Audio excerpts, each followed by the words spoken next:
Hello, welcome back to your daily. Welcome. Glad to see you. Well, maybe you're glad to see me. I can't see you, but anyways. So today we're going to talk about the giant is taunting. So I'm going to go ahead and read and then we'll talk about it. The giant is taunting and the enemy has surrounded you. What do? The Assyrian army surrounded Jerusalem, and a letter of intimidation was read to the people and given to King Hezekiah. At this point in history, the Assyrians had conquered every nation and dominated all kingdoms, and King Hezekiah proclaimed to the people, "Do not answer." 2 Kings 19:14. Hezekiah received the letter from the hand of the messengers and read it, and Hezekiah went up to the house of the Lord and spread it before the Lord.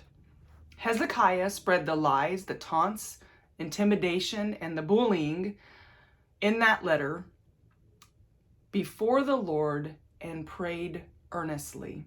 He didn't convene with anyone. He didn't wring his hands in doubt and fear. He went straight up to the Lord and got answered in a big way. I love this imagery of laying out a letter before the Lord. What faith in an awesome God who sees all, knows all, cares. Years ago, I received a hate-filled, threatening letter from someone in my past who had been stalking me. It was a terrifying time in my life, and I read through this letter once and immediately began crying, and fear gripped my heart. I remember dropping to the floor and crying out to the Lord. Matt was out of the country, and I was all alone. A friend called right at that moment, and I explained to her what happened. She said, "Don't read it again and burn it." In my fear, I couldn't think of what to do. I wanted to respond so badly to the hate and lies spewing forth from the letter, but instead, I burnt it. See, God knew, and he answered immediately through my friend. Words are powerful. The enemy has always used mocking and threatening words against God's people. This is war tactics. A large part of the enemy's persecution against the prophet Jeremiah was mocking from his acquaintances, trying to cause him to stumble. The giant mocked David and all of Israel. Mocking and threatening words will sink into your spirit and produce fear if you let them. Don't allow the enemy to taunt you into sinning with your mouth in retaliation. Bring it to the throne. Is the enemy mocking you and taunting you? No need to respond, and do not fear. Lay it before the Lord. So I love the story of Hezekiah. And you have to hear this. You have to put yourself in Hezekiah's position. This is a real threat from an army. Folks, this was not somebody that didn't like you, okay? This was an army that was trying to come against all of Israel, to crush Israel. And he sent mocking and threatening lies to King Hezekiah to say, what are you doing? God's not going to help you, and don't listen to Hezekiah. Don't listen to what he tells you. We are bigger than you guys. We are mightier than you guys. Look all around the nations. We've conquered all these nations. You're next. That's kind of basically what was being done. And I love, love, love the response of Hezekiah. He went up to the Lord and he spread the letter. Oh gosh, it makes my eyes start like tearing up. He put out this letter before the presence of God. Now, did God knew what was in the letter? Yes, he already knew before the guy delivered it. But Hezekiah, as an act of faith, puts these letters before the presence of the Lord, before the altar of God, and says, "Lord, I need you to handle this." He didn't go convene with people. He didn't go convene with the elders or, his counselors. He didn't convene with any of them. He heard the threats and the mocking, and he took that before the Lord. And it's a great, great imagery for us, right?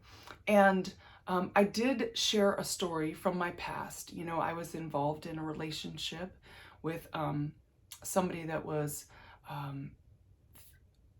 emotionally abusive, very cruel person. And they would have hit me. There was one time that they went to hit me and I kind of slid down on the floor, and so I was able to escape being hit.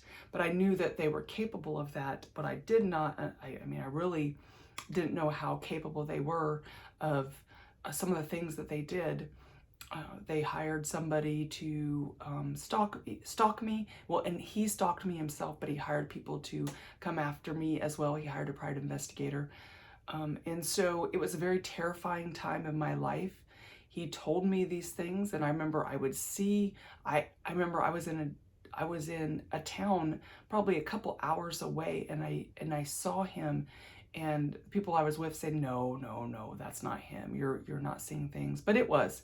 So I was terrified. I knew he was capable of killing me. I was not saved. I was living in a godless way. I was sinning before the Lord. So I don't want you to think that I was doing things good. I was not doing things good, but I was in a position of almost being killed. And this person had even told me at one point that they had a gun on me, and the red dot was on me when they saw me at one point. And so it put a lot of fear in me. As I was very fearful, and I was very afraid, and it was a very scary time of my life. So then fast forward a year, and I gave my life to the Lord, and my life completely changed. And I didn't hear from this person for a while. And it was an ex of mine. For those of you that know, yes, I was married before. I got married over the phone when I was 19. I did have a ceremony after that. And I was married for a couple years. I had an affair. So I don't want you to think, like I said, I'm not sitting here telling you I'm this great person that did all these great things. I was living a sinful life before the Lord. And it caught up, your sin catches up with you, as mine did. My sin caught up with me, and this person wanted to kill me. And so it was a very scary time in my life. So when I came to the Lord, and through a process of, just being healed through the Lord, and I went to him to seek reconciliation, and reconciliation was not possible. And so I continued to just move forward in my walk with the Lord. And about 4 years later, I met my husband, and we got married. And I don't know if this person found out about it, or I'm not sure the exact circumstances, but they didn't like it and sent me this letter. And as soon as I saw this letter and their handwriting, because I knew their handwriting, my husband had just went to Bosnia. We got married in June. He went to Bosnia in September. So I know this was after September. And I remember seeing that, and I just I froze. I was so scared. I remember some of the things that he said in it. Like I said, I read it once and I burned it, but I remember some things that he said, and those, like I said, words are powerful. They stick with you. And so those things kind of still stick with me. And I'm like, no, that's not me. I'm not that person that I used to be. And, but it was very scary, and I didn't know what to do. And as soon as I got it, I started crying, and I literally, and I don't know, I cannot tell you at that time that I remembered this scripture of what Hezekiah did before the Lord, but I remember falling down on my knees and saying, Lord, I need help. I don't know what to do with this. I need help. Please help me. And right at that moment, my friend called me, and she was like, what is wrong with you? And it was really perfect timing, because this is a friend that never calls me. I'm the one that always calls her. She never calls me. And so she called at that right time, and I told her, and she's like, go burn it. Crystal, just burn it. Get rid of it. Don't address it. You don't need to respond to it. That's not who you are. Just burn it. And in that moment, I remember the Lord, he already knew, like he put it on my friend's heart to call me before I even got this letter, before I opened it, before anything that happened. Like God knew. So listen, in your life, you're going to have mockers. You're going to have mockers. You're going to have taunters. The enemy is a giant. If David and Goliath proves anything, the enemy uses fear and intimidation, and he makes himself bigger than you. He makes himself greater than you. He makes himself larger than you. Now, you alone are not bigger than Satan, okay? You're not bigger than the devil.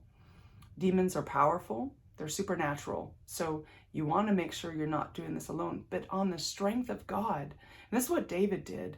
He said, you're coming at me, but you're looking at me and looking at my size, but I'm coming after you with the Spirit of God.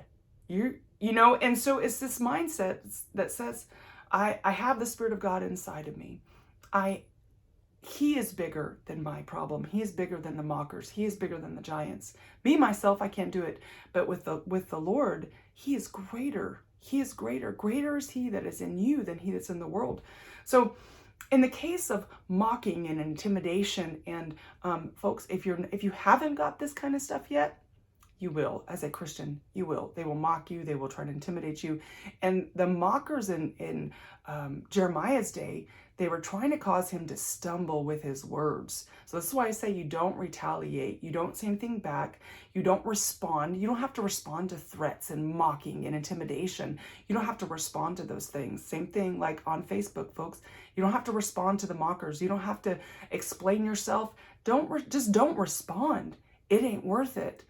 Let God respond for you. Put it in God's hands. Now, maybe maybe it's not as drastic as someone stalking you, okay? Maybe it's not as drastic as the army coming against you. But, I've heard multiple stories of people on their job site, their boss coming against them, family coming against people. Right now, there's a lot of family members coming against people, right? So in these type of instances, these are mockers. And we don't retaliate. We don't respond. You don't have to respond. Take it before the Lord. Spread those letters. Take a word from Hezekiah. Spread the letter before the Lord. Spread all of that. Spread those words before the Lord. Spread it before the Lord and let God handle it. Folks, He is mighty to save and mighty to deliver. We serve a great, big, wonderful God. So you don't have to respond. Don't sin with your mouth. That's what I mean by don't respond. You don't want to sin with your mouth, okay? Don't allow someone else to cause you to stumble. No, we control that. All right. So bring it to the throne, not to the phone.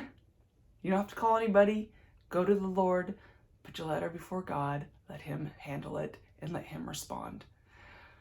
All right, guys, so hopefully you guys got something out of today. Thanks for joining me, and see you again next time.